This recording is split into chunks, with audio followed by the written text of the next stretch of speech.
How is it going, everybody? We have had some time to digest the news of Bluepoint shutting down yesterday. One of the more shocking instances of a studio shutting down in recent memory. I saw a lot of people comparing this to Tango Gameworks shutting down. I think it's even more outrageous than Tango Gameworks shutting down, especially because Bluepoint has a track record of doing some incredible games. They were only acquired 5 years ago, and on top of that, their games were critically incredibly successful and commercially seemingly did fairly well. And Sony has such a lead on Microsoft right now in the console market that you can kind of understand, okay, Microsoft in the console market, they have a lot of money, don't get me wrong. Microsoft in totality has a lot of money, but in terms of their gaming division, you can understand why crazy decisions like that are being made. And also, from a PlayStation standpoint, you can make the argument the live service adventure has been a complete disaster and a complete train wreck, but I did not think it was going to amount to a studio as talented as Bluepoint shutting down. So there is an email that is making the round, Herman Hulst's email to employees, and Herman Hulst seems to be somebody that everybody vehemently hates right now, and for obvious reasons. But let's read this email in regards to Bluepoint's closure. Hello everyone, I wanted to share an important update from the studio business. As I mentioned in December Town Hall 2025, had some strong highlights within PlayStation Studios. Ghosts of Yotei launched a critical and commercial success. Death Stranding 2 On the Beach further showcased our commitment to narrative excellence, and Helldivers 2 and MLB The Show continue to drive ongoing player engagement and revenue. At the same time, we're operating in an increasingly challenging industry environment. Rising development costs, slowed industry growth, changing player behavior, and broader economic headwinds are making it harder to build games sustainably. What is that changing player behavior? Is player behavior changing that they're not playing all of the live service games that you had planned on them playing, and now because Bluepoint was spun by your own decision making to do said live service game, a God of War live service game, that ended up being canceled, now they're gonna get shut down? That's kind of interesting. To navigate this reality, we need to continue adapting and evolving. We've taken a close look at our business to ensure we're delivering today while we're still well positioned for the future. As a result, we will be closing Bluepoint Games in March. This decision was not made lightly. Bluepoint is an incredibly talented team, and their technical expertise has delivered exceptional experiences for the PlayStation community, including, this is my own input, but Uncharted Nathan Drake Collection, Shadow of the Colossus remake, and of course the Demon's Souls remake, which the Demon's Souls remake was the literal system-selling title as far as PS5 exclusives go on launch day. It wasn't Destruction All-Stars, it wasn't Spider-Man Miles Morales, that was a cross-gen title. It was Demon's Souls Remake, and that game was received incredibly well.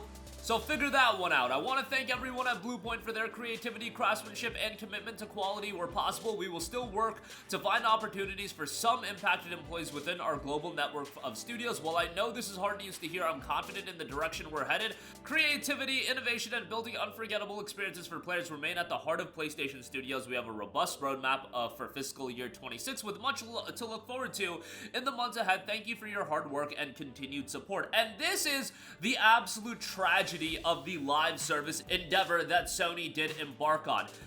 The casualties, it's so difficult to actually quantify, but this is one that you could look at it.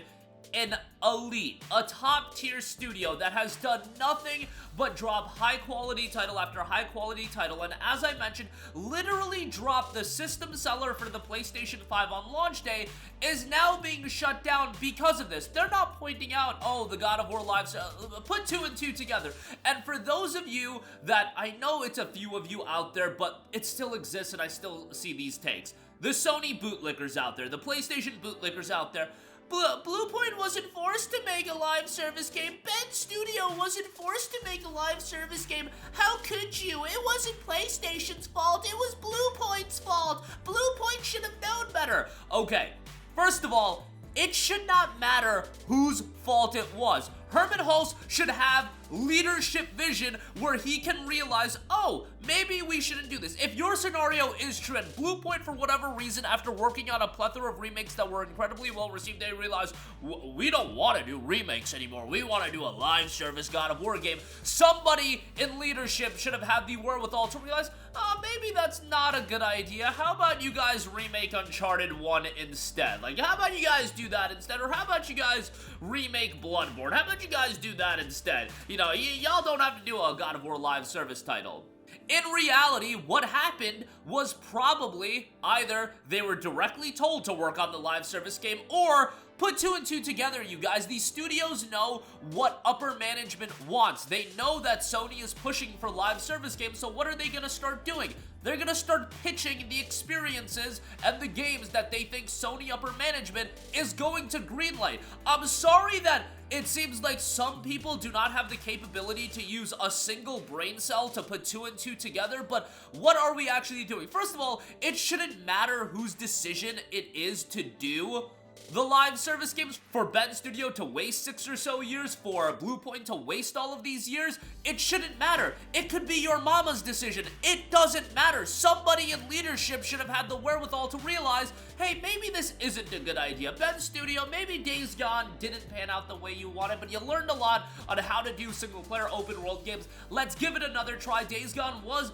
doing pretty well from a commercial standpoint. Y'all remastered that game because you needed to juice something out of Ben Studio after shelving them for 6 years.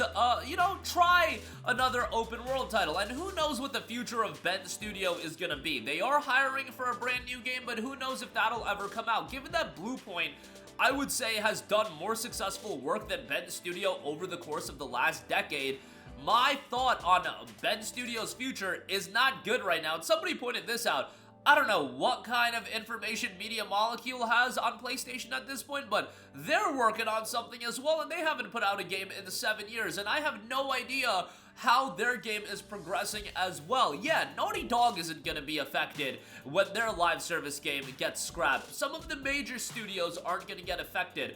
After Horizon undeniably flops, Guerrilla is still gonna be around. They're gonna finish up the Horizon trilogy. However, for a Bluepoint to get shut down, what does that mean for Ben Studio? What does that ultimately mean for some of these other studios? And once again, let it be known that this reinforces my vehement disdain towards Sony desperately chasing that microtransaction revenue. And realize what this means. How many of you guys wanted X game to get remade by Bluepoint?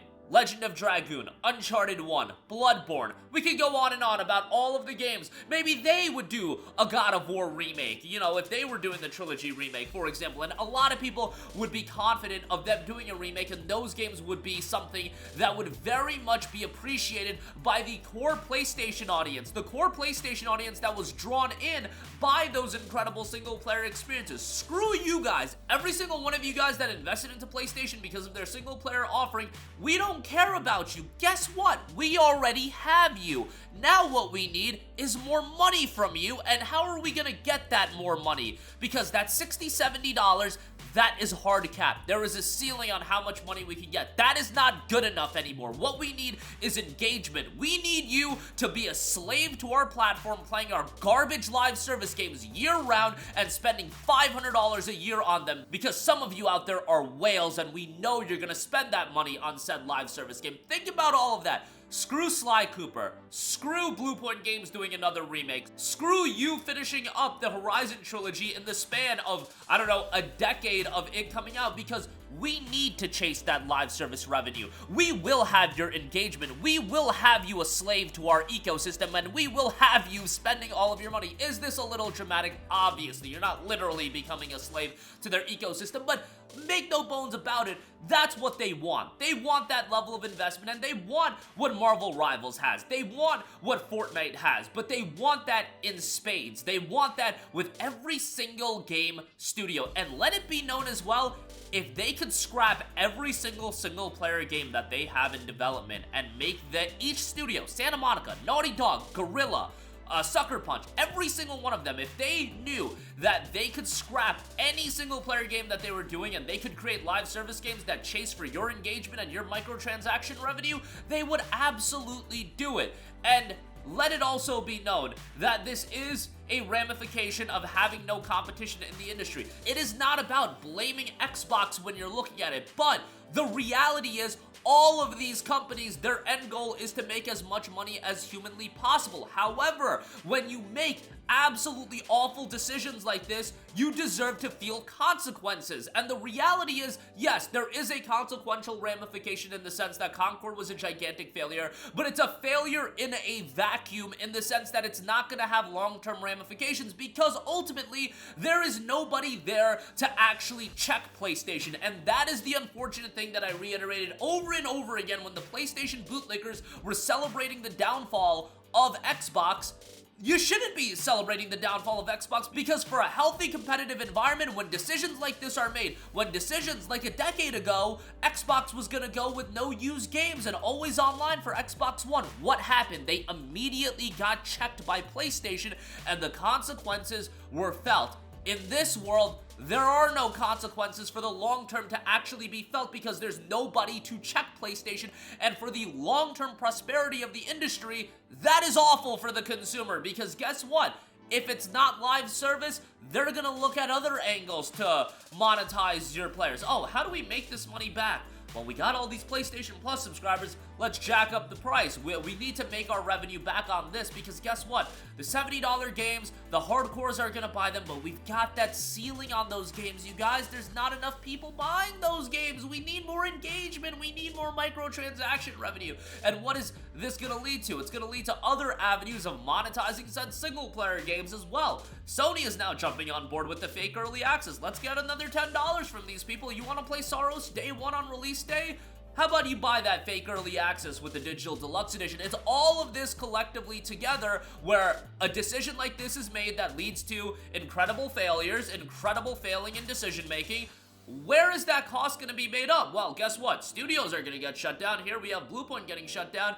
And at some point, the cost is going to be felt by the consumer. I absolutely expect that, and that is a sad reality of the situation. And our hearts go out to everybody that's impacted as far as jobs are concerned, because that is the biggest thing. It's unfortunate that this level of incompetent decision-making has led to one of the most talented studios on the planet for the last decade to getting shut down. You could do great work. Like, yes, the Uncharted Nathan Drake trilogy was a collection of PlayStation 3 games. It ran well on the PS4, and guess what? It's actually a collection of PlayStation 3 games that's available on PS4. Everybody wants to, oh, the Musell architecture. Bluepoint figured it out with the Uncharted trilogy. For some reason, we can't figure it out with the God of War trilogy, Infamous 1 and 2. And let it also be known, all of you guys that have been desperate, like me, for Killzone 2 on PlayStation 5, for Resistance 2, and the Resistance trilogy, the Killzone trilogy to be playable, you want to know why you'll never get those multiplayer experiences on PlayStation or not for the foreseeable future?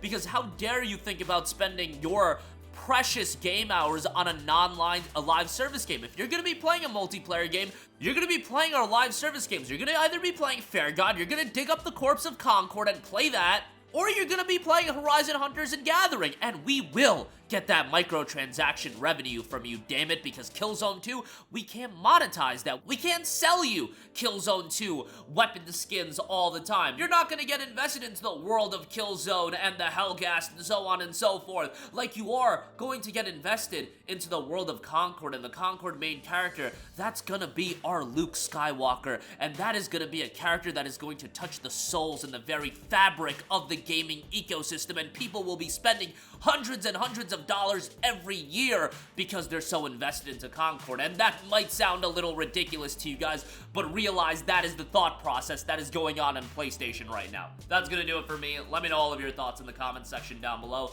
As always, sound off there. Thank you for watching, and goodbye.